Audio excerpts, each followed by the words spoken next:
So আজকের এই ভিডিওতে আমি তোমাদের সাথে ক্লাস 10 এর ফিজিক্যাল সায়েন্সের যে 7th চ্যাপ্টার পরমাণু নিউক্লিয়াস নিয়ে আলোচনা করব। আমি এখনো অবধি তোমাদের প্রথম চ্যাপ্টার পরিবেশের জন্য ভাবনা, সেকেন্ড চ্যাপ্টার গ্যাসের আচরণ, থার্ড চ্যাপ্টার রাসায়নিক বিক্রিয়া, ফোর্থ চ্যাপ্টার তোমার হচ্ছে তাপীয় ঘটনাসমূহ এবং ফিফথ চ্যাপ্টার আলো, এটাকে 4টে পার্টে আমি শেষ করেছি। সিক্স চ্যাপ্টারের ভিডিও এরপরে আসবে, সেটা শুট চলছে আর কি, ওটাকে আমি চেষ্টা করছি তোমাদের 3টা পার্টে কমপ্লিট করানোর। যেহেতু চ্যাপ্টারটা বড় এবং একটা হিউজ মার্কস ক্যারি করে, সেই জন্য একটু টাইম লাগতে পারে, ঠিক আছে। মানে একটু টাইম লাগে বলতে 3টা ভিডিওতে হয়তো কমপ্লিট হতে পারে। তো এটা এই ভিডিওটা শুট হওয়া মানে আপলোড হওয়ার পরে ভিডিওগুলো আসবে। তো আজকে আমি তোমাদের 7th চ্যাপ্টার যেটা পরমাণু নিউক্লিয়াস, সেটা নিয়ে আলোচনা করব। দেখো, এই চ্যাপ্টারটা বেসিক্যালি ধারণা দেয় পদার্থের তেজস্ক্রিয়তা, তারপরে হচ্ছে তোমার কিভাবে হচ্ছে নিউক্লিয় শক্তি কি, তারপরে তোমার হচ্ছে নিউক্লিয় বিভাজন, নিউক্লিয় সংযোজন, পারমাণবিক বোমা কিভাবে বিস্ফোরণ ঘটে বা পারমাণবিক বোমার মধ্যে কি বিক্রিয়া চলে, বেসিক্যালি সেই সমস্ত ধারণা এই চ্যাপ্টারটা দেয়। সো কাজেই এই চ্যাপ্টারটা যখন, এটা কিন্তু জানা একটা খুবই গুরুত্বপূর্ণ এবং আমাদের মানে বর্তমান পরিবেশের সাথে সামঞ্জস্য রেখে এই চ্যাপ্টারটা একটা গুরুত্বপূর্ণ ভূমিকা পালন করে আমাদের জানার ক্ষেত্রে। তো দেখো, যখন আমরা পরমাণু নিউক্লিয়াস পড়বো, দেখো পরমাণু কি? পরমাণু হচ্ছে তোমার একটা মানে পরমাণু হচ্ছে গঠিত হয় কি দিয়ে? পরমাণু গঠিত হয় তোমার হচ্ছে একটা নিউক্লিয়াস, কেন্দ্রে নিউক্লিয়াস থাকে, কেন্দ্রে নিউক্লিয়াস থাকে, আর এগুলো হচ্ছে বহিস্থ কক্ষপথ, নিউক্লিয়াসকে কেন্দ্র করে বহিস্থ কক্ষপথ। তো এই নিউক্লিয়াসে কি হয়? নিউক্লিয়াস হচ্ছে তোমার নিউট্রন আর প্রোটন থাকে। নিউক্লিয়াসে কি হয়? নিউট্রন আর প্রোটন থাকে। আর এখানে কি হয়? এখানে হচ্ছে ইলেকট্রন ঘুরতে থাকে, ঠিক আছে। আর বাইরে এই যে এইগুলো হচ্ছে ইলেকট্রন, যেটা হচ্ছে তোমার পরমাণু নিউক্লিয়াসকে কেন্দ্র করে কক্ষপথের মধ্যে ঘুরতে থাকে। এবারে এই পরমাণু নিউক্লিয়াস যখন পড়বো, তখন আমাদের প্রথম যে টার্মটা আছে সেটা হচ্ছে তেজস্ক্রিয়তা। এই তেজস্ক্রিয়তার টার্মটা কি? তেজস্ক্রিয়তা হচ্ছে অনেক বেশি পারমাণবিক গুরুত্বের কয়েকটি ভারী মৌলের কেন্দ্রক যে কোনো অবস্থায় নিজে থেকে স্বতঃস্ফূর্তভাবে বিভাজিত হয়ে অবিরাম এক প্রকার অদৃশ্য রশ্মি নির্গত করে এবং সেই সঙ্গে নিজে নতুন মৌলের পরমাণুর নিউক্লিয়াসে পরিণত হয়। মৌলর এই ধর্মকে বলা হয় তেজস্ক্রিয়তা। এবং বিজ্ঞানী হেনরি বিকারেল 1896-এ এই তেজস্ক্রিয়তা প্রথম মানে লক্ষ্য করেন। তো এই জন্য তেজস্ক্রিয়তার ক্ষেত্রে যে বিকিরণটা ঘটে, যে অদৃশ্য যে রশ্মি নির্গত হয়, এই যে তেজস্ক্রিয় বিকিরণ, এটাকে বলা হয় বেকারেল রশ্মি।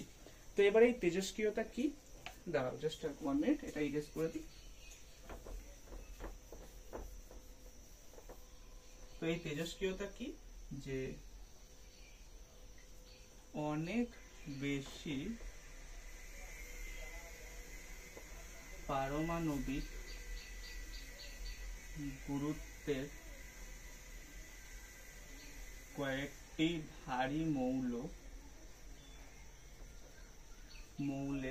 ভারী মৌলের কেন্দ্রক যে কোনো অবস্থায় নিজে থেকে স্বতঃস্ফূর্তভাবে বিভাজিত হয়ে অবিরাম এক প্রকার অদৃশ্য রশ্মি নির্গত করে এবং সেই সঙ্গে নিজে নতুন মৌলের নিউক্লিয়াসে পরিণত হয়। এই ঘটনাকে ওই মৌলের তেজস্ক্রিয়তা বলে। সো বেসিক্যালি তেজস্ক্রিয়তা হচ্ছে, এগুলো হচ্ছে তোমার ভারী পারমাণবিক গুরুত্বযুক্ত মৌল। বেসিক্যালি ইউরেনিয়াম, থেরিয়াম, এই সমস্ত মৌলগুলো কি হয়, খুব বেশি বিক্রিয়ক টাইপের হয়, মানে এরা হচ্ছে তোমার অস্থায়ী টাইপের হয়, ঠিক আছে। এই যে তেজস্ক্রিয়তা, এটা কাইন্ড অফ রাসায়নিক রিঅ্যাকশন, ঠিক আছে, এটা কাইন্ড অফ একটা রাসায়নিক বিক্রিয়া। এখানে কি হয়, বেশি ভারী পারমাণবিক গুরুত্বের যে মৌল, সেগুলো কি হয় কোনো অবস্থায়, মানে এরা হচ্ছে এত বেশি, মানে হচ্ছে তোমার থাকে যে এত বেশি মানে বিক্রিয়ক ধর্মী টাইপের, মানে এরা হচ্ছে তোমার অস্বতঃস্ফূর্ত ভাবে, মানে এরা হচ্ছে খুব কি বলে অস্থির টাইপের, ঠিক আছে। মানে যেহেতু খুব মানে পারমাণবিক গুরুত্ব অনেক বেশি, পর্যায় সারণীতে অনেক মানে 82তম মৌল, 92তম মৌল এগুলো হয়। তো এইগুলোর কি হয়, পারমাণবিক গুরুত্ব বহুত বেশি হয় এবং এর ফলে কি এরা বেশি ভারী মৌল হয় এবং এরা নিজের থেকে কি হয় স্বতঃস্ফূর্ত হয়ে বিভাজিত হয়ে কি হয়, মানে এক প্রকার অদৃশ্য রশ্মি নির্গত করে। বিভাজিত হওয়ার সময় কি হয়, দেখো যখন কোনো প্রকার রিয়াকশন হচ্ছে, রিয়াকশনে কি হয়, অনেক সময় হয় রিয়াকশন এন্ডোথার্মিক, এক্সোথার্মিক। এন্ডোথার্মিক মানে হচ্ছে যারা বাইরে থেকে হিট নেয়, তাপ নিয়ে বিক্রিয়া করে, আর এক্সোথার্মিক হচ্ছে কি হয়, যারা তাপ নির্গত করে আর কি মানে বিক্রিয়ার সময়। তো এই প্রকার মৌলগুলো হচ্ছে তোমার এক্সোথার্মিক প্রকৃতি হয়, মানে এরা হচ্ছে তোমার কি করে, তাপটাকে হচ্ছে বাইরে ছেড়ে দেয় এবং এর ফলে কি হয়, এক প্রকার অদৃশ্য রশ্মি নির্গত হয়, যেটা মানে অদৃশ্য রশ্মি বলতে তরঙ্গ দৈর্ঘ্য যেগুলো হচ্ছে খুব বেশি পরিমাণে, যেহেতু হিউজ মানে অ্যামাউন্ট অফ এনার্জি তো এরা রিলিজ করে, তো এই জন্য হচ্ছে কি এক প্রকার অদৃশ্য রশ্মি নির্গত হয় এবং সেই সঙ্গে কি হয়, একটা নতুন মৌলের নিউক্লিয়াসে পরিণত হয়। এই যে ঘটনা, এটাকে বলা হচ্ছে তেজস্ক্রিয়তা। এবার তেজস্ক্রিয় মৌলগুলো কি কি? তেজস্ক্রিয় মৌলগুলো হচ্ছে তোমার ইউরেনিয়াম, থোরিয়াম,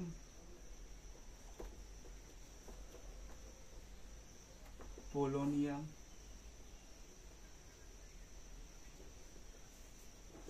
রেডিয়াম, রেডন,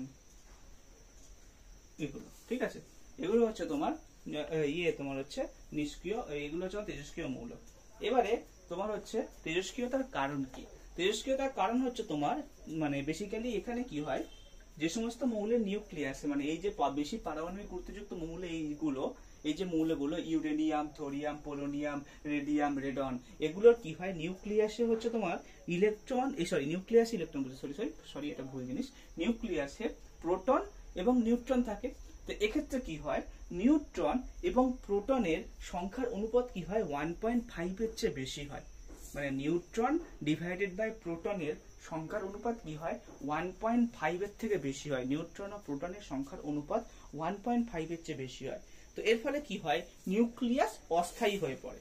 এবারে নিউক্লিয়াস যদি অস্থায়ী হয়ে পড়ে, তাহলে সেক্ষেত্রে কি হবে, এরা স্বতঃস্ফূর্তভাবে তেজস্ক্রিয় বিকিরণ করে স্থায়ী হওয়ার চেষ্টা করে এবং যে সমস্ত মৌলের পারমাণবিক সংখ্যা 82-র বেশি হয় এবং পারমাণবিক গুরুত্ব 206-এর ক্ষেত্রে বেশি হয়, সেগুলো এই তেজস্ক্রিয়তা প্রদর্শন করে। দেখ, তেজস্ক্রিয়তার কারণটা কি? তেজস্ক্রিয়তার মেইন কারণটা হচ্ছে তোমার, এটা হচ্ছে একটা ধরো কক্ষপথ আর এটা হচ্ছে একটা পরমাণু নিউক্লিয়াস, ঠিক আছে। এটা হচ্ছে নিউক্লিয়াস, পরমাণু প্রথম কক্ষপথে দুটো ইলেকট্রন থাকে, আর নিউক্লিয়াস কি, নিউট্রন আর প্রোটন নিয়ে গঠিত, ঠিক আছে। এবারে যদি নিউট্রন এবং প্রোটনের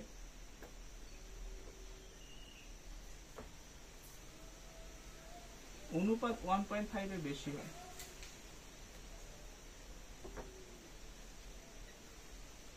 দেখো বেসিক্যালি নিউট্রন এবং প্রোটন সমসংখ্যক থাকলে তবে নিউক্লিয়াসটা স্থায়ী হবে, কারণ দুটো রেশিও যদি মেনটেন না হয় তাহলে সেক্ষেত্রে কি করে নিউক্লিয়াস স্থায়ী হবে?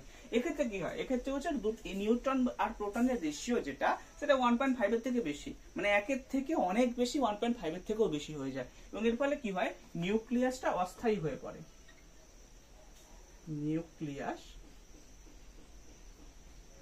অস্থায়ী হয়ে পড়ে। দেখো, কোনো মৌল চায় না যে সে অস্থায়ী অবস্থায় থাকে, সে সবসময় চাইবে কিছু পরিমাণ এনার্জি নিয়ে অথবা কিছু পরিমাণ এনার্জি ছেড়ে দিয়ে স্থায়ী হওয়ার, ঠিক আছে। তো সেই জন্য কি হয়, এরা যেহেতু অস্থায়ী প্রকৃতির হয়, এবং এরা কি করে, যেহেতু নিউক্লিয়াস আর হচ্ছে তোমার এর মানে প্রোটনের হচ্ছে তোমার অনুপাত সমান নয়, তাই জন্য এরা কি করে, এরা হচ্ছে তোমার তেজস্ক্রিয় বিকিরণ যে মানে স্বতঃস্ফূর্তভাবে তেজস্ক্রিয় বিকিরণ করে, ঠিক আছে, তেজস্ক্রিয় বিকিরণ করে মানে এনার্জিটাকে হচ্ছে বাইরে রিলিজ করে দেয়, এবং এর ফলে কি হয়, এরা স্থায়ী মৌলের নিউক্লিয়াসে পরিণত হয়। এই যে ঘটনা, এই কারণে তেজস্ক্রিয়তা হয়। এবারে তেজস্ক্রিয়তার বৈশিষ্ট্য, ঠিক আছে, তেজস্ক্রিয়তার বৈশিষ্ট্য। ফার্স্ট হচ্ছে এটা একটা নিউক্লিয় ঘটনা, যে কেন নিউক্লিয়াস অস্থায়ী হচ্ছে। সেকেন্ড কি হচ্ছে, এখানে হচ্ছে তোমার বাহ্যিক চাপ, উষ্ণতা, রাসায়নিক বিক্রিয়া, তড়িৎ ক্ষেত্র, এগুলো হচ্ছে তেজস্ক্রিয়তাকে প্রভাবিত করে না, এটা স্বতঃস্ফূর্ত বিক্রিয়া, ঠিক আছে। এইগুলি হচ্ছে তোমার তেজস্ক্রিয়তার বৈশিষ্ট্য। এবারে আমরা আসবো সক্রিয়তা এবং এর এককগুলো নিয়ে, ঠিক আছে। তেজস্ক্রিয়তা নিয়ে আলোচনা করলাম, এবারে আমরা আসবো সক্রিয়তা।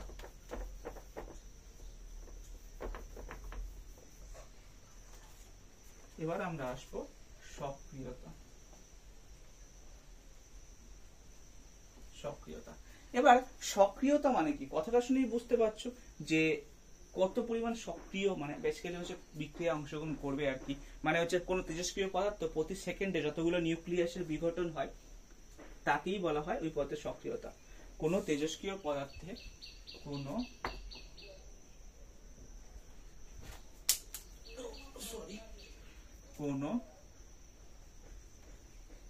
তেজস্ক্রিয় পদার্থে জাস্ট 1 মিনিট, কোন তেজস্ক্রিয় পদার্থে প্রতি সেকেন্ডে যতগুলি নিউক্লিয়াসের বিঘটন হয় তাকে ওই মৌলের সক্রিয়তা বলে। সক্রিয়তা মানে কি, যে কোনো তেজস্ক্রিয় পদার্থ প্রতি সেকেন্ডে যতগুলো নিউক্লিয়াসের বিঘটন হয় আর কি, তাকে সক্রিয়তা বলে। এবারে সক্রিয়তার এসআই একক কি, সক্রিয়তার এসআই একক হচ্ছে বেকারেল।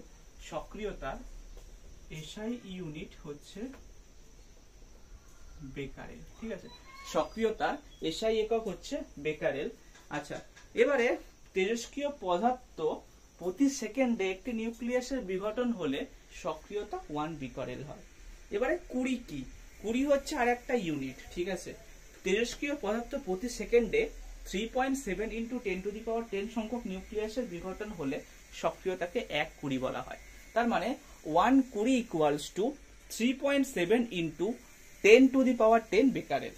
এবার হচ্ছে তোমার রাদারফোর্ড। রাদারফোর্ডটা কি, রাদারফোর্ডটা হচ্ছে তেজস্ক্রিয় পদার্থ, এটাও কিন্তু একটা ইউনিট তেজস্ক্রিয়তার।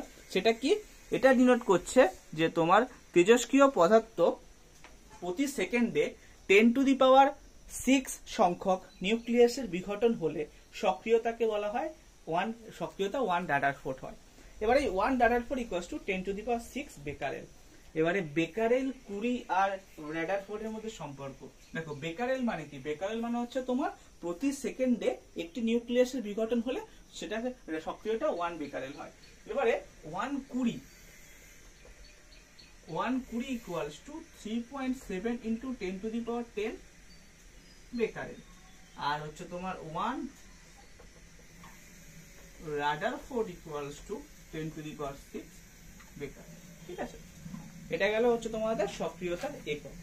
এবারে তেজস্ক্রিয় পদার্থ থেকে যে রশ্মিগুলো নির্গত হয়, এই রশ্মিগুলোর প্রকৃতি, এই রশ্মিগুলো কিন্তু বিভিন্ন প্রকৃতির হয়, ঠিক আছে। মেইনলি 3 টাইপস, সেগুলো কি কি, আলফা রশ্মি, বিটা রশ্মি আর গামা রশ্মি।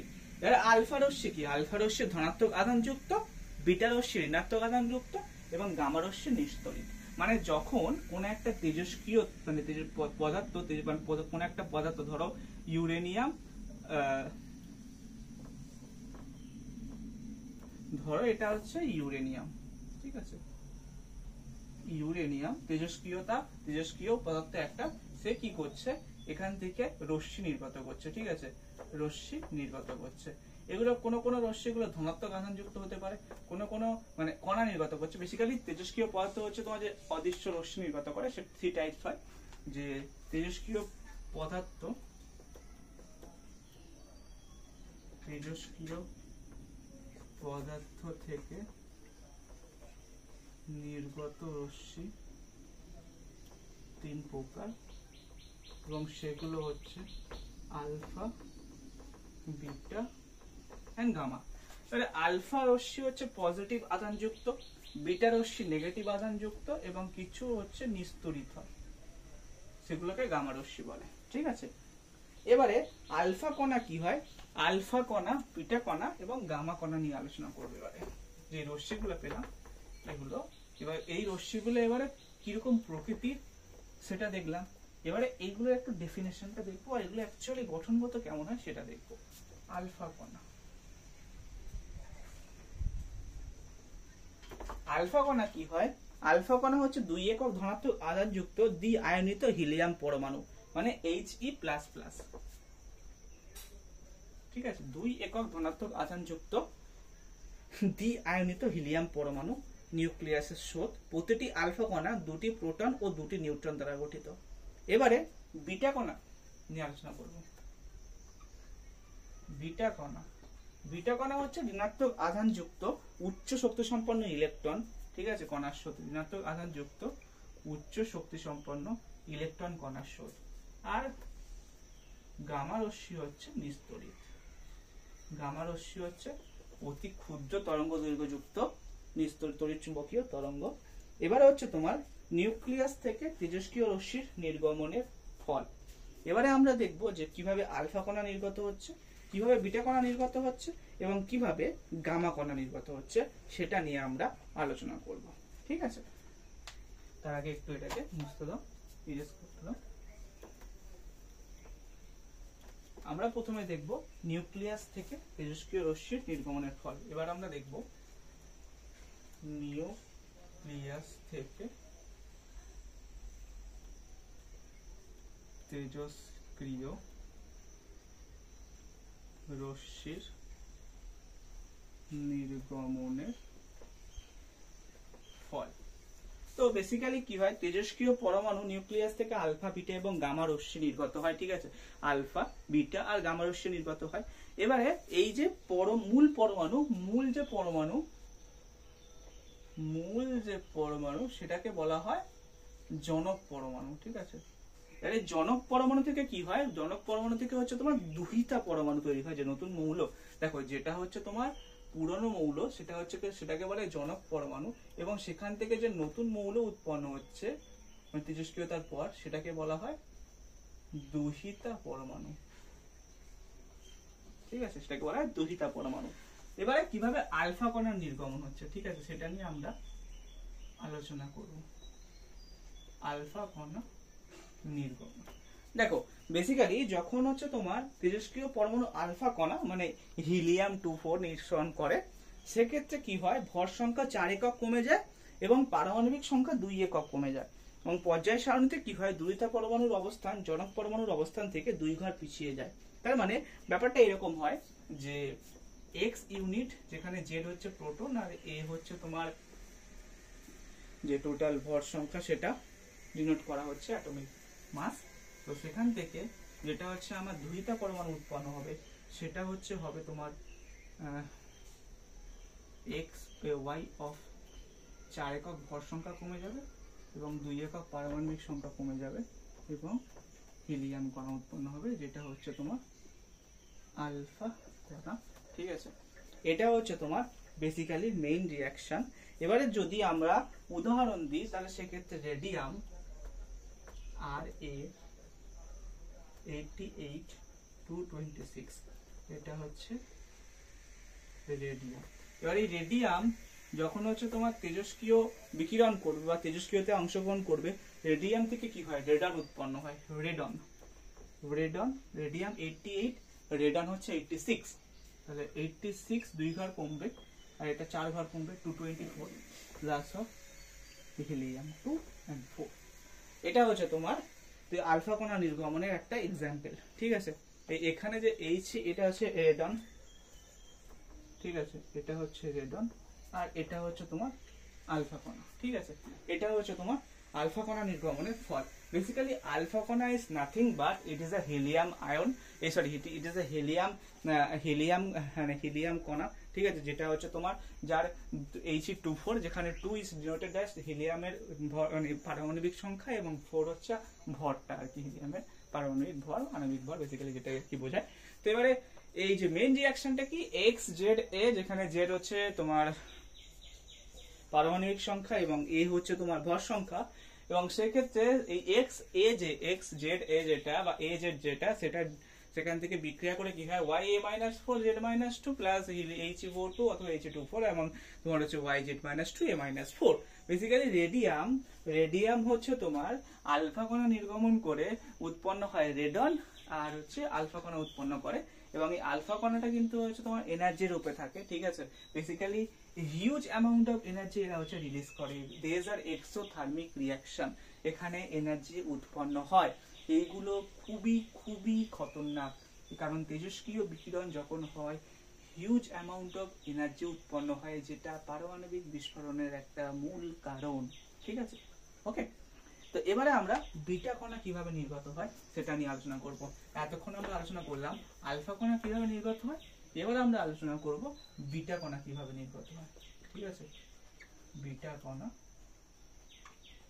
নির্গমন, দেখো যখন কোনো তেজস্ক্রিয় পরমাণু বিটা কণা মানে হচ্ছে ইলেকট্রন নিঃসরণ করে, তখন হচ্ছে বিটা কণা ঋণাত্মক চার্জযুক্ত হবে নিঃসরণ করে, তখন কি করে, তখন তার ভর সংখ্যা অপরিবর্তিত থাকে, কিন্তু পারমাণবিক সংখ্যা কি হয় 1 একক বেড়ে যায়।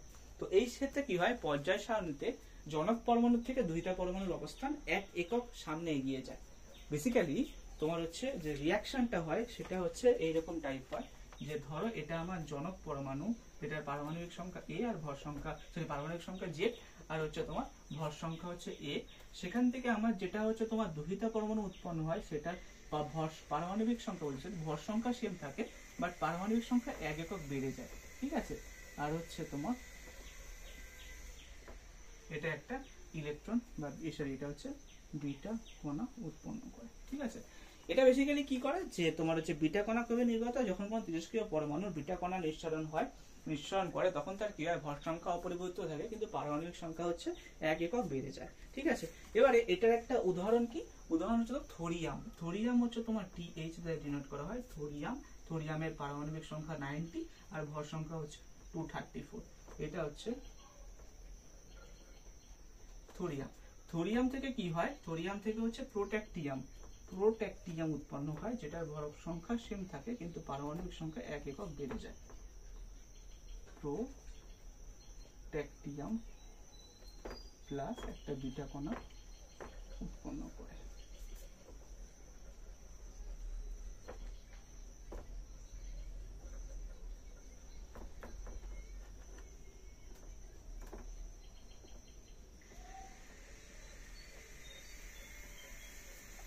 বিটা কণা হচ্ছে একটা হচ্ছে তোমার বিটা কণা উৎপন্ন করে, বিটা কণা হচ্ছে ডিনোট করা হয় যেখানে হচ্ছে ভর সংখ্যা 0 বাট পারমাণবিক সংখ্যা হচ্ছে -1। তো বেসিক্যালি এটাই। এবারে গামা রশ্মি নির্গমন নিয়ে আলোচনা করব। এবার আমরা আলোচনা করব গামা রশ্মি নির্গমন নিয়ে। গামা রশ্মি হচ্ছে নিস্তড়িত, ঠিক আছে, কোনো আধান থাকে না। গামা রশ্মি কিভাবে নির্গত হচ্ছে সেটা নিয়ে আমরা আলোচনা করব। গামা রশ্মির নির্গমন, দেখো গামা রশ্মি কিভাবে নির্গত হচ্ছে, যখন কোনো জনক পরমাণু নিউক্লিয়াস আলফা বা বিটা কণা নিঃসৃত করে তখন কি হয়, দুহিতা নিউক্লিয়াস উত্তেজিত অবস্থায় থাকে। এবারে এই দুহিতা নিউক্লিয়াসটি কি করে, উত্তেজিত অবস্থা থেকে স্বাভাবিক অবস্থায় এলে এই দুই অবস্থার শক্তির পার্থক্য হচ্ছে গামা ফোটন রূপে নির্গত হয়, গামা রশ্মি ফোটন কণা রূপে নির্গত হয়। তো গামা রশ্মি নিঃসরণের ফলে কি হয়, পরমাণুর ভর সংখ্যা বা পারমাণবিক সংখ্যার কোনো পরিবর্তন হয় না, ঠিক আছে। মানে বেসিক্যালি পরমাণু উত্তেজিত অবস্থা থেকে স্বাভাবিক অবস্থায় আসে, বা এই উত্তেজিত অবস্থা থেকে যখন স্বাভাবিক অবস্থায় আসে তখন যে পরিমাণ হচ্ছে তোমার এনার্জিটা বিকিরিত হয়ে যায় বা এনার্জিটা বেরিয়ে যায় সেটাই হচ্ছে গামা রশ্মি রূপে বেরিয়ে যায়। বেসিক্যালি এক্ষেত্রে পরমাণুর ভর সংখ্যারও কোনো পরিবর্তন হয় না, পারমাণবিক সংখ্যারও কোনো পরিবর্তন হয় না। বইয়ের ভাষায় কি বলছে, বইয়ের ভাষায় বলছে যে যখন কোনো জনক নিউক্লিয়াস আলফা বা বিটা কণা নিঃসরণ করে তখন কি হয়, দুহিতা নিউক্লিয়াস উত্তেজিত অবস্থায় থাকে। এবার এই দুহিতা নিউক্লিয়াসটি কি হয়, উত্তেজিত অবস্থা থেকে যদি স্বাভাবিক অবস্থায় আসে তখন যে পরিমাণ শক্তিটা হচ্ছে বাইরে বের করে দেয় সেই শক্তিটাই হচ্ছে গামা কণা রূপে নিশ্চিত হয়, ঠিক আছে, গামা রশ্মি রূপে নিশ্চিত হয়। তো বেসিক্যালি যদি আমার এখানে দুহিতা নিউক্লিয়াস যদি আমার X জেড এবং এ, এবং এখানে হচ্ছে ধরো এটা উত্তেজিত অবস্থান, এটা উত্তেজিত স্টেটে আছে, উত্তেজিত অবস্থায় আছে, সেখান থেকে স্বাভাবিক অবস্থায় যদি চলে আসে, এটা হচ্ছে স্বাভাবিক অবস্থা প্লাস হচ্ছে এইচ নিউ, যেটা ওটাকে গামা রশ্মি বলা হয়, যে পরিমাণ শক্তিটাকে বিকৃত করছে বা যে পরিমাণ শক্তিটাকে ত্যাগ করছে। এবারে তোমার হচ্ছে নিকেল যখন উত্তেজিত অবস্থায় থাকে, উত্তেজিত অবস্থায় থেকে স্বাভাবিক অবস্থায় যখন ফেরে, তখন এই ঘটনাটাকে বলা হয় তোমার হচ্ছে গামা রশ্মি নির্গমনের ফল। এবারে তেজস্ক্রিয়তার ব্যবহার কি? তেজস্ক্রিয়তার ব্যবহার বিভিন্ন ক্ষেত্রে ইউজ করা হয়। তেজস্ক্রিয়তা ধর্মটাকে, তেজস্ক্রিয়তা বিভিন্ন ক্ষেত্রে, মানে তেজস্ক্রিয়তার ব্যবহার প্রথম হচ্ছে চিকিৎসা ক্ষেত্রে। চিকিৎসা ক্ষেত্রে কি হয়, রেডিয়েশন থেরাপি ইউজ করা হয়। তারপরে তেজস্ক্রিয় সন্ধানী মৌল যেমন তেজস্ক্রিয় সোডিয়াম ক্লোরাইড, তেজস্ক্রিয় আয়রন, তেজস্ক্রিয় আয়োডিন ইত্যাদি রোগ নির্ণয়ের কাজে লাগে। এবারে বিজ্ঞানের ক্ষেত্রে কিভাবে ইউজ করা হয়, নিউক্লিয় বিক্রিয়ায় আলফা কণা প্রজেক্টাইল রূপে ব্যবহৃত হয়। কৃষি ক্ষেত্রে উদ্ভিদের বেড়ে ওঠা, উদ্ভিদের উপরে বিভিন্ন রাসায়নিক সারের প্রভাব তেজস্ক্রিয় সন্ধানী মৌলের সাহায্যে পর্যবেক্ষণ করা হয়। এবারে তেজস্ক্রিয় পদার্থের বিঘটিত অংশ এবং অবশিষ্ট অংশের মধ্যে কি হয়, কার্বনের যে আইসোটোপ যেটা C612 C614 এর অনুপাত পর্যালোচনা করে কোনো বস্তুর প্রাচীন তত্ত্ব বা পৃথিবীর বয়স নির্ণয় করা যায়। এই পদ্ধতিকে বলা হয় কার্বন ডেটিং। এবারে শিল্পক্ষেত্রে কিভাবে ইউজ করা হয়, নিউক্লিয় তেজস্ক্রিয় পদার্থ পারমাণবিক শক্তির চুল্লিতে জ্বালানি রূপে ব্যবহার করা হয়, অথবা আলফা কণার আয়নায়ন ক্ষমতা, দীপ্তিমান প্রতীক তৈরি, পারমাণবিক ব্যাটারি তৈরি প্রভৃতিতে ব্যবহার করা হয়। এটা গেল হচ্ছে তোমার তেজস্ক্রিয়তার ব্যবহার। এবারে আমরা আসবো নিউক্লিয় শক্তি বা নিউক্লিয়ার এনার্জি, যেটা একটা গুরুত্বপূর্ণ বিষয়। তো তার আগে এটাকে ইরেজ করতে দাও।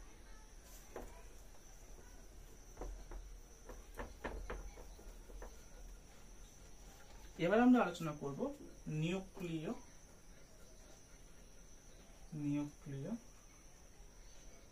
শক্তি নিয়ে। এবার এই যে নিউক্লিয় শক্তি যখন আমরা আলোচনা করব, তখন অ্যাকচুয়ালি নিউক্লিয় শক্তির যখন আমরা আলোচনা করব, তখন নিউক্লিয় শক্তি মানে কি, যে নিউক্লিয়াস থেকে যে শক্তিটা নির্গত হচ্ছে সেটাই অ্যাকচুয়ালি নিউক্লিয় শক্তি। এবারে নিউক্লিয় শক্তি যখন আমরা করব, তখন আমাদের ফার্স্ট টার্ম একটা মাথায় আসে, সেটা হচ্ছে ভর বিচ্যুতি। মানে বেসিক্যালি যখন শক্তির আদান প্রদান হচ্ছে, তখন কিছু অ্যামাউন্ট তো ভরেরও তো একটু চেঞ্জ হতে পারে না। ভর তো কনস্ট্যান্ট থাকতেও পারে, আবার অনেক ক্ষেত্রে কনস্ট্যান্ট নাও থাকতে পারে।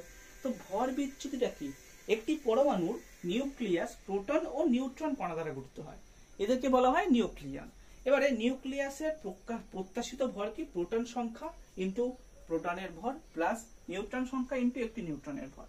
এবারে কিন্তু ভর বর্ণালীবীক্ষণ যন্ত্রের সাহায্যে দেখা যায় নিউক্লিয়াসের প্রকৃত ভর ও প্রত্যাশিত ভরের চেয়ে কম হয়। ভরের এই যে পার্থক্য, সেটাকে ভর বিচ্যুতি বলে। ভর বিচ্যুতি বেসিক্যালি কি, ভর বিচ্যুতি হচ্ছে তোমার প্রত্যাশিত ভর মাইনাস প্রকৃত ভর। এবার এই ভর বিচ্যুতি কেন ঘটে, ভর বিচ্যুতি ঘটে এই জন্যই যে একটি পরমাণুর মানে নিউক্লিয়াসে বেসিক্যালি কি হয়, নিউট্রন ও প্রোটন দ্বারা গঠিত হয়। এবারে নিউক্লিয়াসের যে প্রত্যাশিত ভর, মানে আমরা অ্যাকচুয়ালি যে প্রকৃত ভরটা পাই নিউক্লিয়াসের, সেক্ষেত্রে কি হয় যে তোমার নিউক্লিয়াসের প্রত্যাশিত ভর কি, নিউক্লিয়াসের প্রত্যাশিত ভর হচ্ছে তোমার নিউক্লিয়াস আর একটা নিউক্লিয়াসের মধ্যে প্রোটন আর নিউট্রন থাকে। এবারে যত সংখ্যক প্রোটন থাকে সেই সংখ্যা ইন্টু একটা প্রোটনের ভর প্লাস যত সংখ্যক নিউট্রন থাকে সেই সংখ্যা ইন্টু একটা নিউট্রনের ভর করলে নিউক্লিয়াসের প্রত্যাশিত ভর চলে আসে। এবারে আমরা নিউক্লিয়াসের প্রকৃত ভরটা কিভাবে পাই, নিউক্লিয়াসের প্রকৃত ভর পাই আমরা বর্ণালীবীক্ষণ যন্ত্রের সাহায্যে নিউক্লিয়াসের প্রকৃত ভর পাই। এবারে সব মানে বর্ণালীবীক্ষণ যন্ত্রে পর্যবেক্ষণ করে দেখা গেছে যে নিউক্লিয়াসের প্রকৃত ভর প্রত্যাশিত ভর থেকে কিছুটা হলেও কম হয়, এবং এই যে পরিমাণ হচ্ছে তোমার ডিফারেন্সটা আসে প্রত্যাশিত ভর আর প্রকৃত ভরের মধ্যে, সেটাকেই বলে ভর বিচ্যুতি। এবারে এই ভর বিচ্যুতিকে মানে নিউক্লিয়াসের যদি আমরা প্রত্যাশিত ভর যেটা, সেটাকে যদি আমরা m1 দিয়ে ডিনোট করি, m1 প্রত্যাশিত ভর মানে কি, টোটাল নাম্বার পারমাণবিক সংখ্যা মৌলের প্রোটন সংখ্যা যেটা z ইন্টু একটি প্রোটনের ভর plus of a minus Z, যদি a হচ্ছে তোমার, এটা হচ্ছে তোমার ভর সংখ্যা, তো ভর সংখ্যা থেকে পারমাণবিক সংখ্যা বাদ দিলাম, সরি ভর সংখ্যা থেকে প্রোটন সংখ্যাটা বাদ দিলে তার সাথে নিউট্রনের ভরটাকে অ্যাড করলে সেটা হচ্ছে আমার প্রত্যাশিত ভর। আর প্রকৃত ভর হচ্ছে আমার m। তাহলে ভর বিচ্যুতি ডেল্টা m ইকুয়ালস টু হবে m1 minus m, that will be equals to z mp plus of a minus z mn minus m। এটাই হচ্ছে তোমার ভর বিচ্যুতি। ঠিক আছে, এবারে যখন নিউক্লিয় শক্তি নিয়ে আলোচনা করছি, নিউক্লিয় শক্তি কিন্তু বিভিন্ন টাইপের হতে পারে। ঠিক আছে, বন্ধন শক্তি, নিউক্লিয় শক্তির একটা ভাগ হচ্ছে বন্ধন শক্তি। তো এই বন্ধন শক্তি নিয়ে আমরা আলোচনা করব, বন্ধন শক্তি। ঠিক আছে, বন্ধন শক্তি বা বাইন্ডিং এনার্জি। একটি নিউক্লিয়াসের নিউক্লিয়ন, নিউক্লিয়ন মানে কি, নিউক্লিয়াসের মধ্যে প্রোটন ও নিউট্রন কণা দ্বারা গঠিত হয়, তাই জন্য এটাই নিউক্লিয়ন বলে। তো একটি নিউক্লিয়াসের নিউক্লিয়নগুলি একসঙ্গে দৃঢ়ভাবে আবদ্ধ হয়ে নিউক্লিয়াস গঠনের সময় যে শক্তি মুক্ত করে তাকে নিউক্লিয়াসের বন্ধন শক্তি বলে। ঠিক আছে, এই বন্ধন শক্তিটা E equals to delta M C square দিয়ে প্রকাশিত করা যায়। ঠিক আছে, বন্ধন শক্তি কি, একটি নিউক্লিয়াসের নিউক্লিয়নগুলি, একটি নিউক্লিয়াসের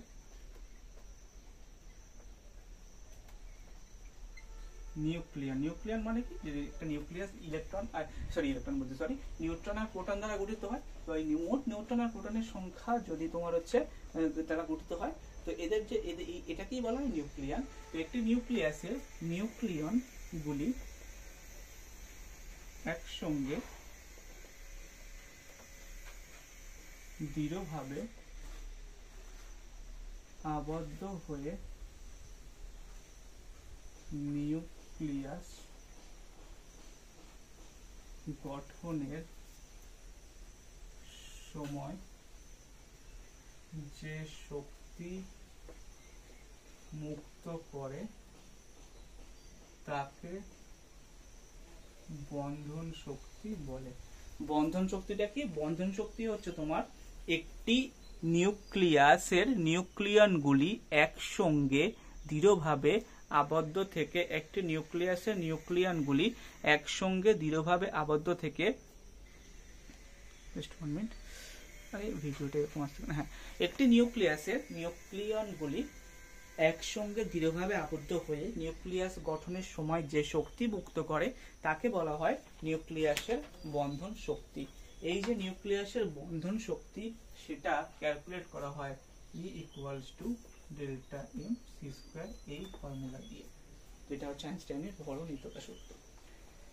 এবার হচ্ছে তোমার নিউক্লিয় বিভাজন বিক্রিয়া। দেখো, নিউক্লিয়াসে বিভিন্ন রকমের বিক্রিয়া ঘটে।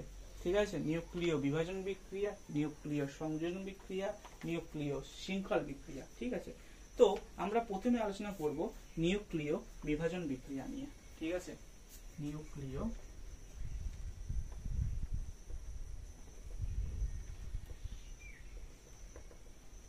বিভাজন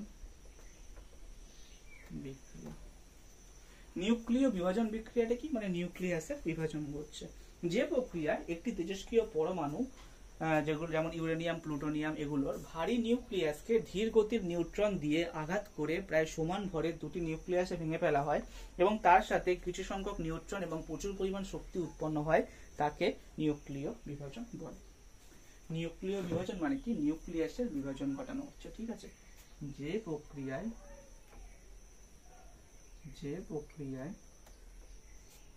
একটি তেজস্ক্রিয় পরমাণুর ভারী নিউক্লিয়াসকে নিউট্রন দ্বারা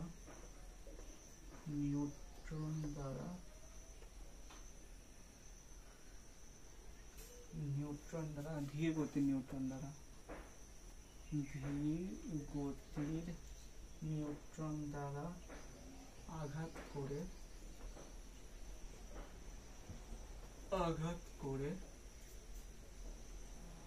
প্রায় সমান ভরের দুটি নিউক্লিয়াসে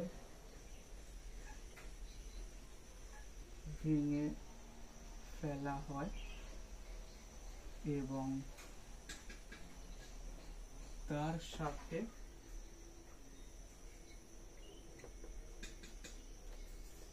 কিছু সংখ্যক নিউট্রন এবং প্রচুর পরিমাণ শক্তি উৎপন্ন হয়। এই বিক্রিয়াকে নিউক্লিয় বিভাজন বলে। তো নিউক্লিয় বিভাজন বিক্রিয়া কি? যে প্রক্রিয়ায় একটা তেজস্ক্রিয় পরমাণুর ভারী নিউক্লিয়াস বিভাজিত হয়ে কি হয়, নিউট্রন দ্বারা মানে ধীরগতির নিউট্রন দ্বারা আঘাত করে বিভাজিত হয় এবং এর ফলে কি হয়, দুটো সমান ভরের নিউক্লিয়াসে পরিণত হয় এবং তার সাথে কি হয়, তার সাথে হচ্ছে তোমার কিছু সংখ্যক নিউট্রন উৎপন্ন করে আর প্রচুর পরিমাণ শক্তি উৎপন্ন করে। এই বিক্রিয়াটাকে বলা হয় নিউক্লিয় বিভাজন বিক্রিয়া। যেমন একটা হচ্ছে তোমার ধরো ইউরেনিয়াম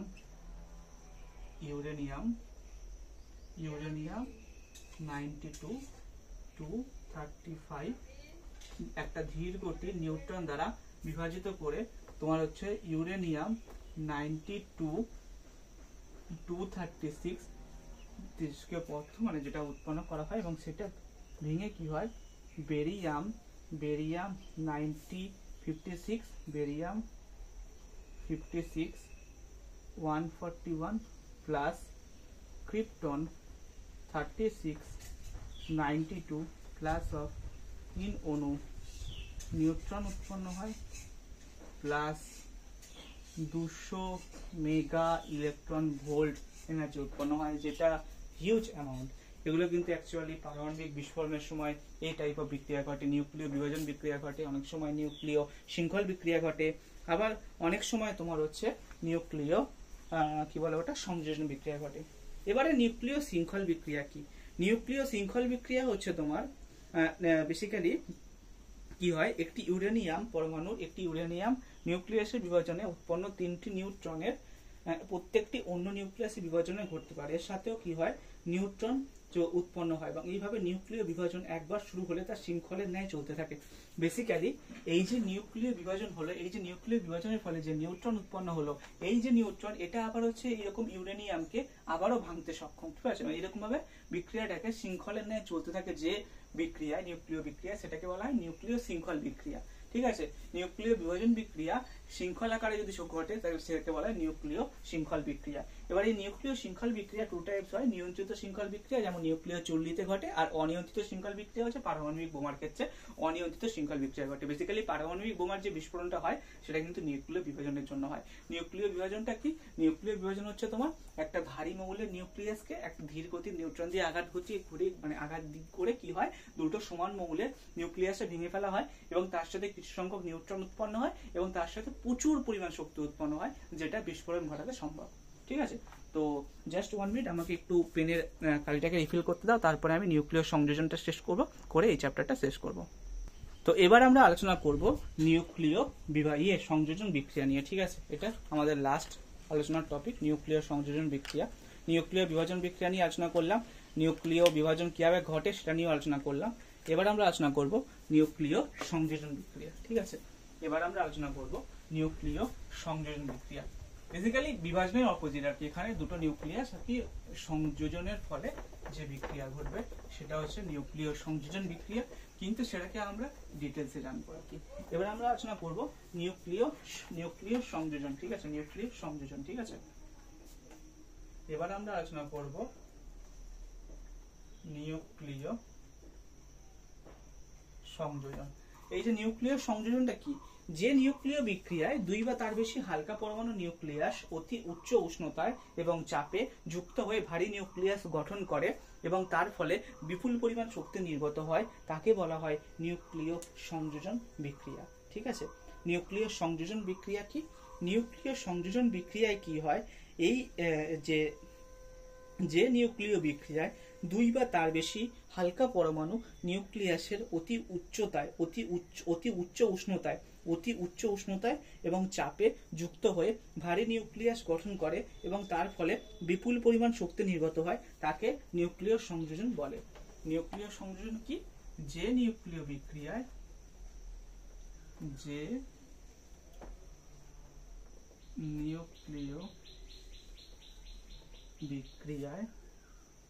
দুই বা তার বেশি হালকা পরমাণুর নিউক্লিয়াস অতি উচ্চ উষ্ণতায় ও চাপে যুক্ত হয়ে ভারী নিউক্লিয়াস গঠন করে এবং তার সাথে প্রচুর পরিমাণ শক্তি নির্গত হয়, তাকে নিউক্লিয় সংযোজন বলে। যেমন হাইড্রোজেন নিউক্লিয় সংযোজনের মাধ্যমে হিলিয়াম উৎপন্ন হয় এবং একটা নিউট্রন উৎপন্ন করে এবং তার সাথে হিউজ অ্যামাউন্ট অফ এনার্জি উৎপন্ন করে। এবার একটা জিনিস মাথায় রাখবে যে নিউক্লিয় সংযোজন ঘটাতে গেলে কিন্তু ধনাত্মক আধানযুক্ত নিউক্লিয়াসগুলির মধ্যে বিকর্ষণ বলকে অতিক্রম করতে হয় এবং এর জন্য কি হয়, প্রচুর শক্তির প্রয়োজন হয়। অতি উচ্চ উষ্ণতা এবং চাপে নিউক্লিয় সংযোজন ঘটানো হলে এটি একটি তাপ নিউক্লিয় বিক্রিয়া। প্রায় 10⁷ কেলভিন উষ্ণতার নিউক্লিয়াসগুলি যথেষ্ট গতিশক্তি পেয়ে কুলম্বীয় বাধা অতিক্রম করে সংযোজন বিক্রিয়া ঘটায়। এবারে হালকা মৌলের কুলম্বীয় বিকর্ষণ বল কম হয়, অপেক্ষাকৃত কম উষ্ণতায় সংযোজন ঘটে, তাই হাইড্রোজেন মৌল নেওয়া হয়। এবারে সংযোজন বিক্রিয়ার ভিত্তিতে হাইড্রোজেন বোমার বিস্ফোরণ ঘটে। ঠিক আছে, নিউক্লিয় সংযোজন বিক্রিয়ার মাধ্যমের উপর ভিত্তি করে হাইড্রোজেন বোমা তৈরি হয়। এবার এক্ষেত্রে কি হয়, উচ্চ উষ্ণতা সৃষ্টি করে একটি পারমাণবিক বোমা ফাটানো হয়। তো সেই জন্য সমভরের পদার্থের নিউক্লিয় বিক্রিয়া বিবেচনা করলে যদি দেখা যায় যে নিউক্লিয় সংযোজনে বিভাজনের তুলনায় অনেক বেশি শক্তির উদ্ভব ঘটে কিন্তু। ঠিক আছে, কারণ নিউক্লিয় সংযোজনের ক্ষেত্রে কি হয়, নিউক্লিয় সংযোজনের ক্ষেত্রে প্রচুর পরিমাণ তাপ শক্তির প্রয়োজন পড়ে, প্রচুর পরিমাণ অতি উচ্চ উষ্ণতা এবং চাপে নিউক্লিয় সংযোজন ঘটে। কেন ঘটে? কারণ হচ্ছে তোমার নিউক্লিয়াস যেহেতু ধনাত্মক আধানযুক্ত, নিউক্লিয়াসে ধনাত্মক আধানযুক্ত কণা থাকে এবং এগুলো কি হয়, নিউক্লিয়াসের মধ্যে বিকর্ষণ সৃষ্টি করে এবং এই বিকর্ষণ বলকে অতিক্রম করতে গেলে প্রচুর পরিমাণ চাপ এবং তাপ শক্তির প্রয়োজন হয় এবং এই প্রচুর পরিমাণ চাপ এবং তাপ শক্তি যখন দিয়ে নিউক্লিয় সংযোজন ঘটানো হয়, তার ফলে আরো অ্যামাউন্ট শক্তি উৎপন্ন হয়। এবারে আগে থেকে তো অলরেডি তোমরা শক্তি বহুত দিয়ে দিয়েছো, আরো যদি শক্তি উৎপন্ন হয় তাহলে ওভারঅল যদি তুমি ধরো তাহলে সেক্ষেত্রে একটা বিশাল শক্তি তোমার উৎপন্ন হচ্ছে। তো এই জন্য কি হয়, পরমাণুর যে বেসিক্যালি যে নিউক্লিয় সংযোজনে কি হয়, বিভাজনের তুলনায় অনেক বেশি শক্তির উৎপন্ন ঘটে। ঠিক আছে, এবারে এটা গেল। এবারে হচ্ছে তোমার সূর্য ও অন্যান্য নক্ষত্রে কিভাবে শক্তি উৎপন্ন হয়। সূর্য ও অন্যান্য নক্ষত্র থেকে কি হয়, অবিরাম পরিমাণে হচ্ছে তোমার আলো ও তাপ শক্তি ছড়িয়ে পড়ে এবং এগুলো নিউক্লিয় সংযোজন বিক্রিয়ার মাধ্যমে সৃষ্টি হয় এবং এক্ষেত্রে যে বিক্রিয়াগুলি ঘটে তাদের সমন্বয়ে খেলে কি হয়, লব্ধি প্রক্রিয়া বিক্রিয়া পাওয়া যায়। তো এটাই হচ্ছে তোমার বেসিক্যালি আজকে এই কি, এবং এটাই বিক্রিয়াটা কি, বিক্রিয়াটা হচ্ছে তোমার হাইড্রোজেন 1 সেখান থেকে হিলিয়াম উৎপন্ন হয়, বিটা কণা উৎপন্ন হয়, বিটা কণা বলছি, এটা হচ্ছে তোমার ইলেকট্রন ছেড়ে যায় আর তারপরে হচ্ছে তোমার এত পরিমাণ শক্তি উৎপন্ন হয়। এটা হচ্ছে তোমার সূর্য ও অন্যান্য নক্ষত্রে যে বিক্রিয়া ঘটে সেটা। তো বেসিক্যালি আজকে এই চ্যাপ্টারটা একটু ছোট চ্যাপ্টার ছিল, তাই এটাকে তাড়াতাড়ি যেহেতু শেষ হয়ে যায় বলে এই চ্যাপ্টারটা কমপ্লিট করে দিলাম। তো এই চ্যাপ্টারটা থেকেও কিন্তু খুবই ইম্পর্টেন্ট মাধ্যমিক 2026 এর জন্য বা মাধ্যমিক 2027 যাই বলো না কেন, চ্যাপ্টারটা খুবই ইম্পর্টেন্ট এবং এই চ্যাপ্টার থেকে 4 মার্কসের কোশ্চেন থাকে, টোটাল 4 নম্বরের কোশ্চেন থাকে। টোটাল 4 নম্বর কোশ্চেন এই মার্কস থেকে থাকবে তোমার 4 থেকে 5 না 5 মার্কস, এবং এই নাম্বারটা তোমরা খুব ইজিলি পেতে পারবে। ঠিক আছে, এই যে 4 থেকে 5 মার্কসের নাম্বারটা তোমরা খুব ইজিলি পেতে পারবে। সো কাজেই এই চ্যাপ্টারটাকে গুরুত্ব দিয়ে পড়ো, এবং এই চ্যাপ্টারটা আপলোড হওয়ার পরে তোমাদের চলচলিত চ্যাপ্টারের উপরে ভিডিও রেগুলার আপলোড হতে থাকবে। 3টে পার্টে চলচলিত চ্যাপ্টারের ভিডিওটাকে আমরা চলচলিত চ্যাপ্টারে কমপ্লিট করার চেষ্টা করব। তো যে সমস্ত বন্ধুরা এখনো অবধি চ্যানেলটিকে দেখোনি তারা অবশ্যই করে চ্যানেলটিকে দেখো এবং চ্যানেলের পাশে থাকো।